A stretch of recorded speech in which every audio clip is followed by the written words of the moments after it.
মানে আজিকালি এই আমাৰ অসমৰ নেতাকেইটাই ন পলিটিচিয়ান কেইটাই মানে যি মানে ভাষণ দিয়ে এই ভাষণ শুনি পিনে ন মায়ে কৈছোঁ এটা সুস্থ মানুহে বেমাৰী হৈ যাব আৰু বেমাৰী মানুহ এটাই দুবৰি বনাই ফাঁচি দিব লাগিব অলপ তেনেকুৱা অৱস্থা মোৰো হৈছে গতিকে আহক আজি তেনেকুৱা এটা অকণমান ব্যক্তিৰ ওপৰত অকণমান থাম্বনেইল চাই গম পালেই হ'বলা কাৰ কথা কৈছোঁ গতিকে আহক ডিপ্ৰেশ্যন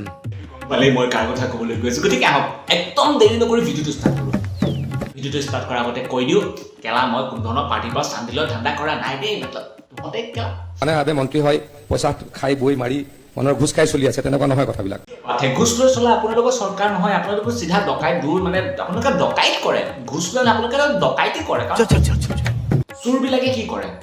ঘোচ লৈ কি কৰে 100 200 500 1000 টকা লয় আপোনালোকেতো কোটি কোটি টকা মাৰি দিয়ে ন আপোনালোকে ঘোচ নলয় আপোনালোকে ডকাইতি কৰে ডকাইতি মই যিখন গাড়ী চলাওঁ কিয়া কাৰ্নিভেল এখন চেম প্ৰাইচৰ গাড়ী মই কিয়া কাৰ্নিভেল এখন বেছি আছোঁ এতিয়া বেছি পেলাই মই আজি এখন ইভি লৈছোঁ কালি এইটো ঠিক আছে আপোনালোকে মানে ইথানল প্ৰমোট কৰি আছে পেট্ৰল ইভি প্ৰমোট কৰি আছে ঠিক আছে কিন্তু আমাৰ সাধাৰণ মানুহৰ হাতত ইমান 60-70 লাখ টকা দি আকৌ হেৰি কাৰ্নিভেল বেচি পিনে নিজৰ গাড়ীখন বেচি পিনে দামী গাড়ী এখন ল'বলৈ ইমান টকা নাই কিয় লৈছোঁ মোৰ 1 লাখ টকা মাহত তেলৰ পইচা বাচিব কোনে বিশ্বাস কৰিব আৰু ছেকেণ্ড কথা আপুনি যে কৈছে আপোনাৰ মাহত 1 লাখ টকা খৰচা হয় বুলি মই কেলকুলেশ্যন হিচাপে এজন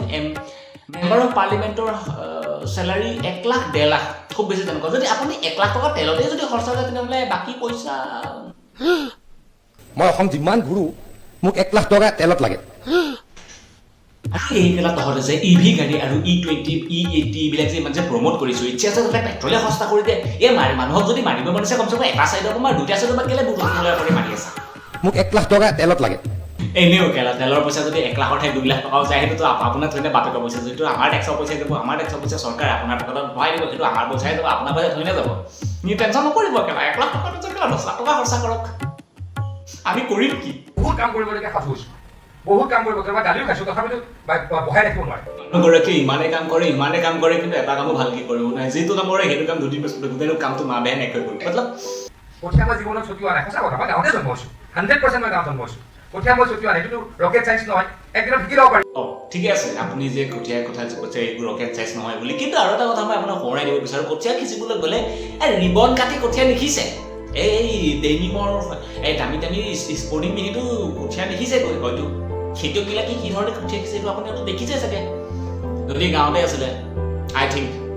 তাকেলৈ তাচিল্য কৰে তাচিল্য কৰিলে পিছু চাজুকা বহি নাথাকে আৰু এটা কথা কওঁ আপুনি যে কঠীয়া সিঁচিতে পিছে যায় 10-15টামান যে মানুহে যে খচি গৈ আছিল এই কঠীয়াখিনি কি তলত বহাই দিছিল নেকি গম নাপায় নেকি কঠীয়া সিঁচাৰ পাছত যে মানুহ যে নুখুচুৱাই মানে এটাই কঠীয়া সিঁচিব লাগে 10-15টা কা বাপেকৰ মূৰটো কৈছিল মাছ ধৰিব গৈছিল এটা জোকাৰে যদি কমেডি কৰে তাক তুচ্ছ তাচ্ছিল্য কৰাটো কি ডাঙৰ কথা আৰু এইটো ঠিক আছে ইয়াৰ আপুনি যদি এইটো তুচ্ছ তাচ্ছিল্য বুলি ভাবিছে আমিতো মই আপোনাক কমেডিয়ে কৰিছিলোঁ যিকেইজনে তাচিল্য কৰে দেউতাকৰ পইচাই ঘৰ চলাবলৈ নিজৰ পকেট মানি বিচাৰি থাকে এই মাইৰে এইটোৱে কেলা ইমান মানুহৰ ঘৰৰ খবৰ কেনেকৈ ৰাখিছে সেই এই দেশৰ দুনীয়াৰ খবৰ নাৰাখি পিনে মানুহৰ ঘৰৰ খবৰ মানে সি কাৰোবাৰ বাপেকৰ পইচা খোজে মাকৰ পইচা খোজে তাক যুদ্ধ খানদানৰ পইচা তোৰ তাতে কি আহে যায় তোৰ তাতে কি আহে যায় মানে বহুত ফাক উঠিব তেওঁৰ মাথাত মানে কি ভাবি থাকক কিবা এটা মোৰ ইংলিছটো অকণ বেয়া হ'ব পাৰে কিন্তু মই ইমানো বেয়া নহয় যাব মানুহৰ ঘৰত গৈ ডিপ্ৰেশ্যন নাপায় বিহুগড়ৰ পৰা শিমলুগুৰিলৈকে মই নিজে গৈ 19 কিলোমিটাৰ মথাউৰি যোৱা 1.5 বছৰ আগতে ছেকশ্যন দিছিলোঁ লাইন একুইশ্যনৰ অসুবিধাত মানুহে মাটি এৰি দিলে সেইকাৰণে সেই মথাউৰি বনাব লাগে তাকেই বিহুবৰ মানুহখিনি চুতীয়া শিৱসাগৰৰ মানুহখিনি চুতীয়া গোলাঘাটৰ মানুহখিনি চুতীয়া য'ত বানপানী হৈছে চবৰে মানুহখিনি চুতীয়া ঠিকে আছে বাৰু বিহুবৰৰ মানুহখিনিৰ কথা বাদ দি পিনে তাত গম পালোঁ যে সেইখিনি বাকীখিনি যদি সেই মথাউৰি বনালো হয় এই নেপালীগুটি গাঁৱৰ বিধ্বংসী পৰিৱেশ নহ'ল এই 500-600 যে প্ৰত্যেক বছৰে এম্বেংমেণ্ট যে বাকী যায় এম্বেংমেণ্টৰ মা বেহেন যে এক হৈ যায় সেইখিনি কথা কি ক'ব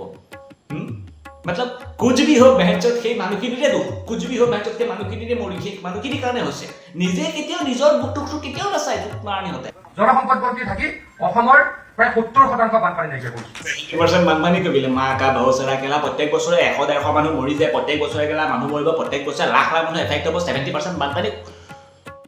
তো কনচে দুনিয়া মে জিতে হৈ ইয়াৰ কনচে দুনিয়া মে জিতে এই আপুনি অসমৰ কথা কৈছে নে বাংলাদেশৰ কথা কৈ আছে জলসম্পদ মন্ত্ৰী থাকি এইটো কেলা তেহেঁতৰ দ্বাৰা এটা কাম নহয় এইটো কেলা তেহেঁতৰ ইনফ্ৰাষ্ট্ৰাকচাৰ ডেভেলপমেণ্টৰ নামত 2-3 হাজাৰ কোটি টকা ল'ব তেহেঁতে সেই 2-3 কোটি টকাটো কেলা টেকন'লজি ডেভেলপ কৰিব চাই পিনে আজিলৈকে টেকন'লজি আমাৰ টিটো কেলা ডেভেলপ হোৱা নাই তেতিয়া আকৌ তেহেঁতে কি কেনেকৈ কেনেকৈ নাইকিয়া কৰিব পাৰি তেখেতে ক'লে ছাৰ এটা চিম্পুল কথা কেনেকৈ নাইকিয়া কৰিব পাৰি নাৰিকলডালত 4 ফুট মানৰ প্লেইন চিট এখন লগাই দিলেই হ'ল তাৰপিছত ন কেৰকেটুৱাই নিজে আহি পিনে কাণৰ তলত দুটা খলককৈ চৰ্দি যাব মতলব এইটো কাৰণ নিজৰ কামখিনি ভালকে কৰিব নোৱাৰে বেলেগৰ কামত কেনে হেৰি খুচৰি আছে এইটো ঠিক আছে বাদ হ'ব আজিৰ কাৰণে মানে ভিডিঅ'টো সমাপ্ত কৰিছোঁ মিল থাকে কালি বাই বাই